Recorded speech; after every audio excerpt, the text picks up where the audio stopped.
Hello everyone, and welcome to Pond and Pebble. Today we're going to be reviewing one of the most popular trending planners around. It is the Hobonichi Weeks Planner. The Hobonichi Weeks is a wallet slash pocket size planner. The standard week size is 7.4 inches long, about 3.7 inches wide, and 0.43 inches thick.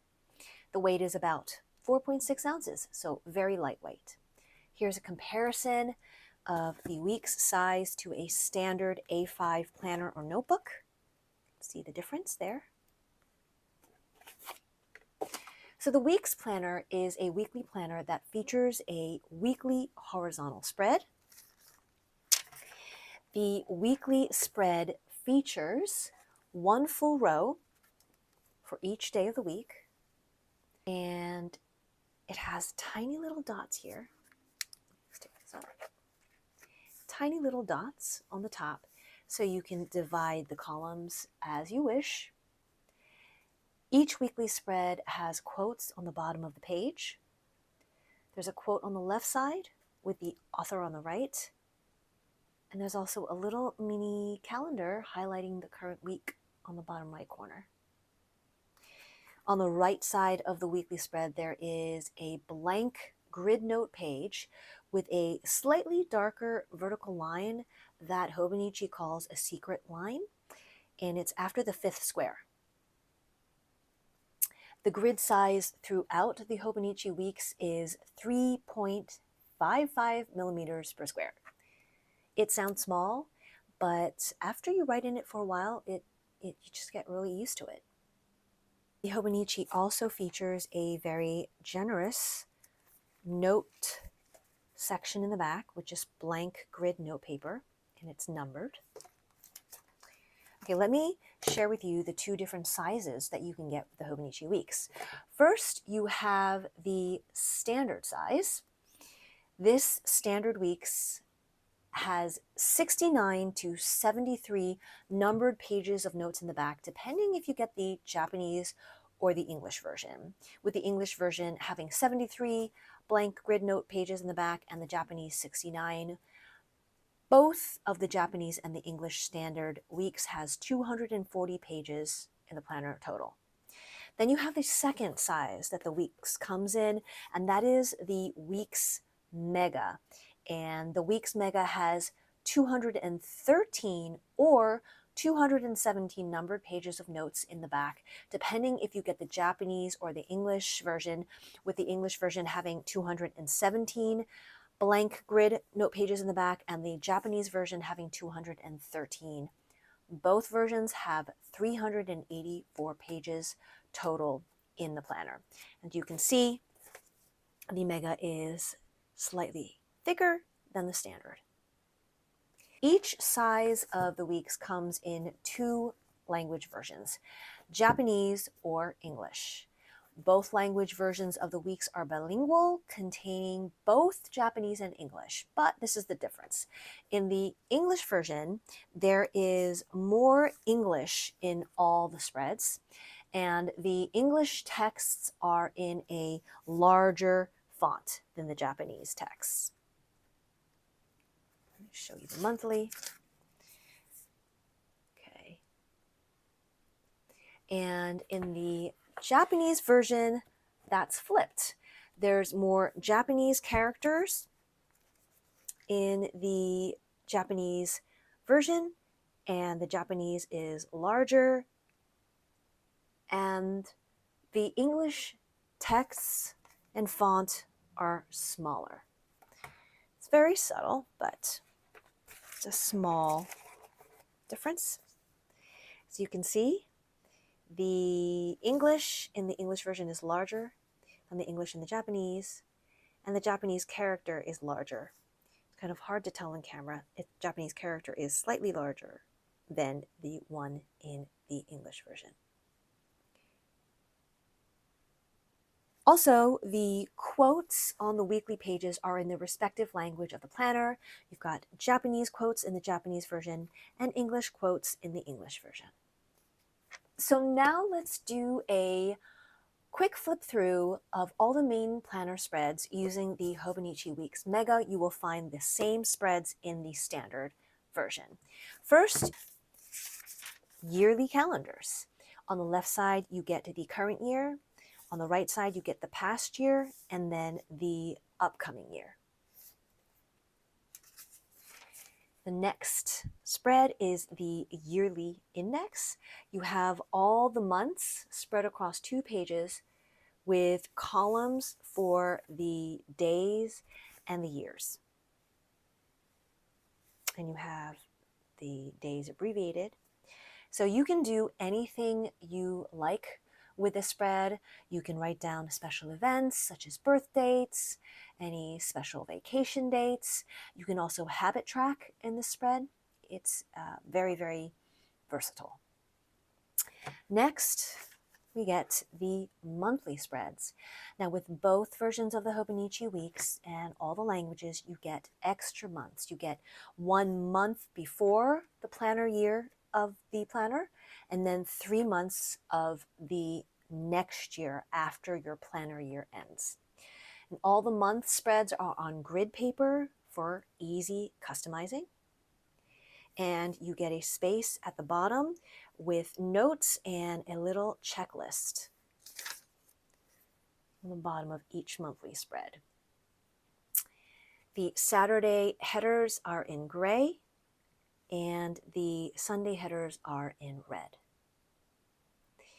The Japanese version contains holidays, the English version does not, and both language versions include the monthly moon phase symbols. After the monthly spreads, you get into the weekly spread sections. The weekly spread starts with the first week of the December before your planner year. So you're getting 1 month extra before the new year of your planner. And it ends with the last week of that year of the planner year that you have. So for example, if you have a 2025 planner, you would get the first week, the last week of November, first week of December 2024, and it will go to the end of 2025 for your weekly spreads. After the weekly spreads, you get the notes section. It starts with a page of useful abbreviations, and then come all the numbered notes grid pages.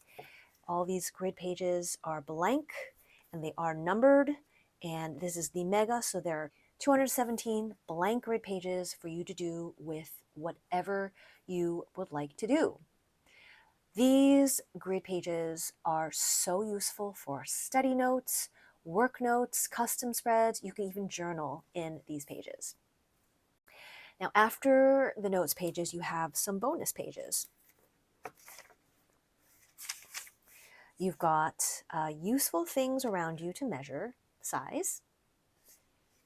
You have a favorites page to record your favorites with notes in a star rating. Right, you can just note your favorite movies, books, restaurants. Then you have a My 100 spread, which is a list of 100 things of your choice that you can check off through the year. A sample icons and symbols page.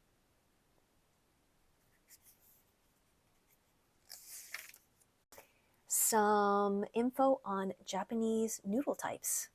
Yum.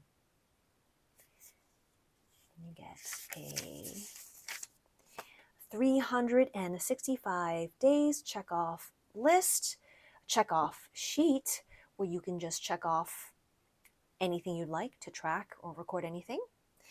You have a page where you can write addresses. And then the last page where you can write your name and address, and you have Hobonichi resources online. I usually use this as a pen and ink test page, and looks like that is good.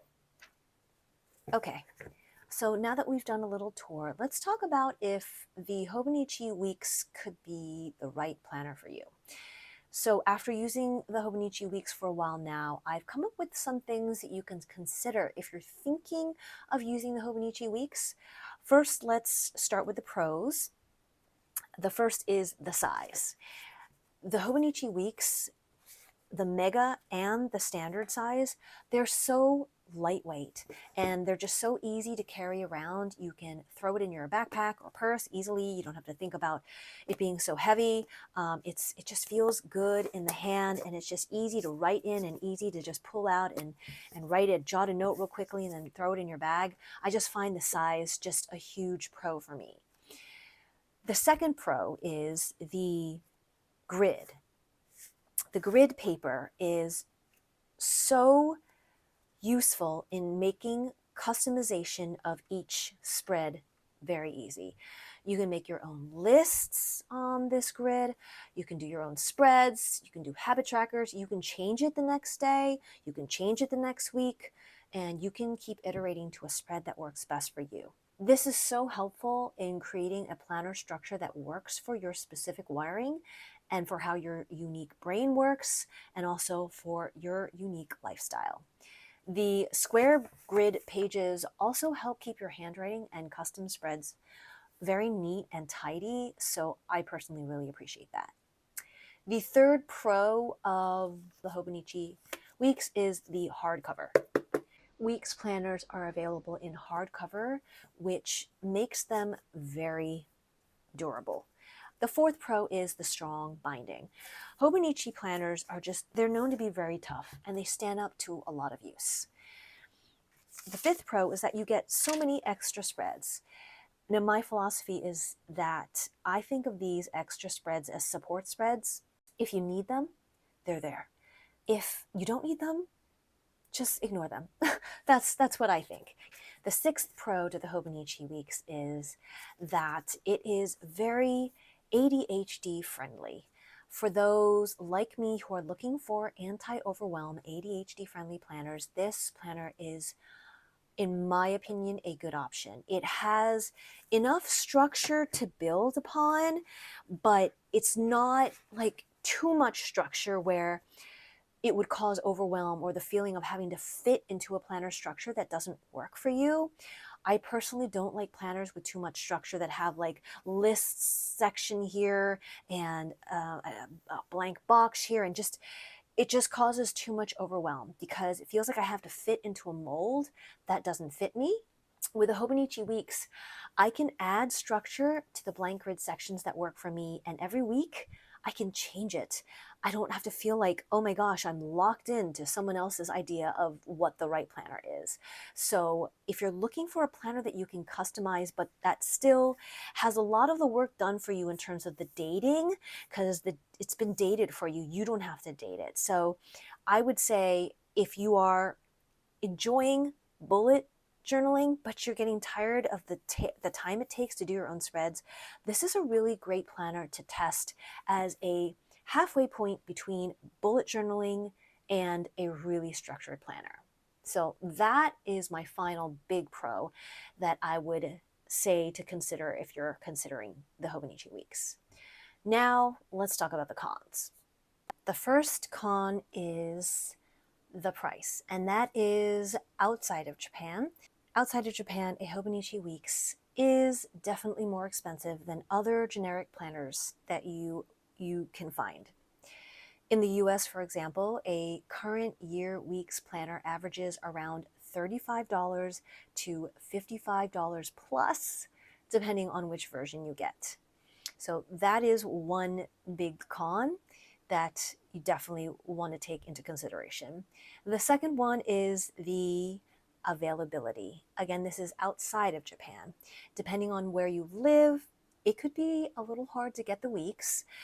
One note is that Amazon is a major online retailer, so we have access to Amazon. You can get Hobonichi planners on Amazon. Another option is to call your local stationery shops and see if they carry Hobonichi planners, which are very popular. So that is the second con to consider, is how to get the Hobonichi Weeks.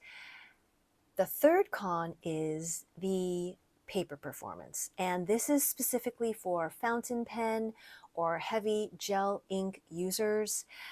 Since 2024, the type of paper used in the weeks, which is called Tomoe River paper, has changed. The new paper from mid-2024, I'd say, and now in 2025, the new paper is more prone to bleed through of fountain pen inks and heavy gel ink pens and highlighters and markers. And this is my pen and ink test in my 2025 Weeks Mega. You can see it passes. The only thing is, in the 2025 planners, some pages are just fine. You can write with fountain pen ink and there's no bleed through, and ghosting is usual and normal in Hobonichi, but bleed through was not until this year. But now, if you write on one page, it would be fine. But then if you write in a few pages later or in a different section of the planner, you can get, with this very same fountain pen, you can get a lot of heavy ghosting and some slight to actual medium bleed through. So the new Sans and TRP, it's just not as uniform in quality as it used to be. Now, if you don't use fountain pens, again, it's not a noticeable issue. If you do use fountain pens, that is something to consider. Now, this is a known issue among all planners that use Sanzen Tomoe River paper, regardless of the brand. You're going to find it in most all planners that have this paper, which is a very popular paper to use because in the past it was known for being extremely non-bleed through paper.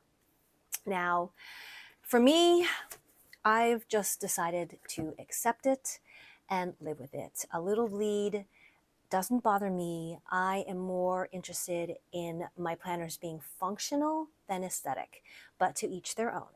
Okay, the final and fourth con is actually related to one of the pros, and that is the size.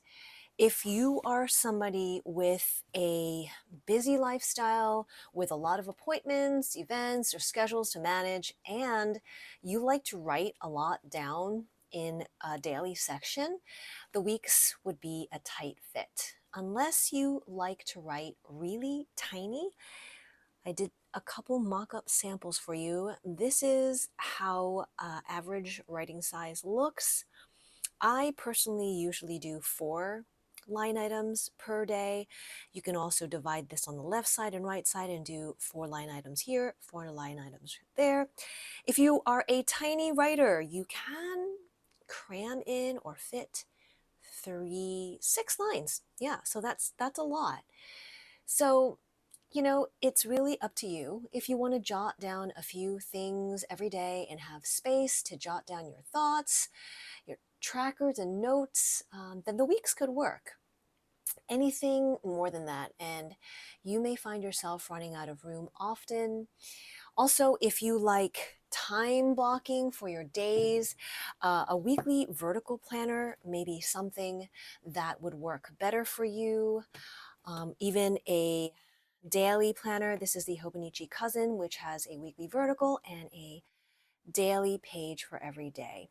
So that's just something to keep in mind when you are considering if the Hobonichi Weeks could work for you. So now that we've gone through the pros and the cons, what if you're still not sure if the Hobonichi Weeks is the right planner for you? Well, here are some tips to help you make a decision.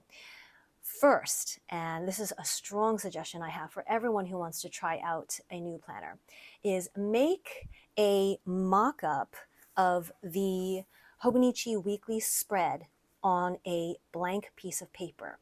Or I put a link in the description box below of a mock-up that you can print that someone in the Hobonichi Reddit sub created for the planner community. You can download it for free and buy them a coffee if you'd like to thank them for all their hard work. That link is down below. So you can print that out, or you can just mock up the weekly spread on a piece of paper. You can do a Google search for Hobonichi Weeks spread and recreate it as best you can on a blank piece of paper. Now, when you print out a mock-up or when you recreate it, make sure your mock-up is about the same size as a laid out week spread. And that is about 6.8 inches wide, and this is just the paper, not the planner, and 7.25 inches high. Make a couple copies of this mock-up and do an experiment. Test it out for at least a week, ideally 2, because sometimes a planner will work for your lifestyle for a few days, but when you use it for more than a week, you can really see if it fits what you need. That's my strong suggestion, is to do this first before investing $50 on a planner that may not be the right fit for you. Basically, planners are like shoes. You just need to find the right fit. But with every pair of shoes you try on, you get closer to the right size, the right style, the right fit. You find out what you like and don't like. It's the same exact thing with planners. So test it out, try it out, see if it's the right fit for you. Now, if you finish the mock-up test and you did it for a week or 2 and you really enjoyed the horizontal weekly layout and the size of the paper, and it really helped you be productive and get things done, and you want to try it now, but you still hesitate about spending the money, here's a suggestion. Grab an earlier release, the current year, 2025, for example, released in January. So grab an earlier release for 50% off. Every year, from around mid-July to mid-September, Hobonichi planners that are January start for the current year go on 50 to 60% off sale. So, and the best deals for current year Hobonichi planners are 60 to 70% off during Black Friday. I've seen them as low as $12. I actually got this planner for $16. So you can grab one anytime after mid-year, try it out for the remainder of the year. If you want to continue using it in the new year, you can always redate the planner with whiting out the numbers and the days and using it in the next year and just rewriting the right days and numbers. That's how I tried out my first Hobonichi. I got it off for 50% off, and it was an amazing learning experience. It was so much fun to use and try everything out, and I didn't feel like, oh my goodness, this is so expensive, I can't waste paper. It was a very reasonable price for me, and it was so useful and helped me be so productive that I decided to invest more money to get a current year, so I didn't have to redate. But that is what I would suggest. If you want to try it and you are hesitating on the price, get it after the half year and try it out. Okay, well, that's it for me today. I hope this was helpful and that it gave you a better idea of whether the Hobonichi Weeks Planner could work for you. If you'd like to see how I personally use and set up my Hobonichi Weeks, stay tuned for the next video. Otherwise, thank you so much for watching, and until next time, peace be with you.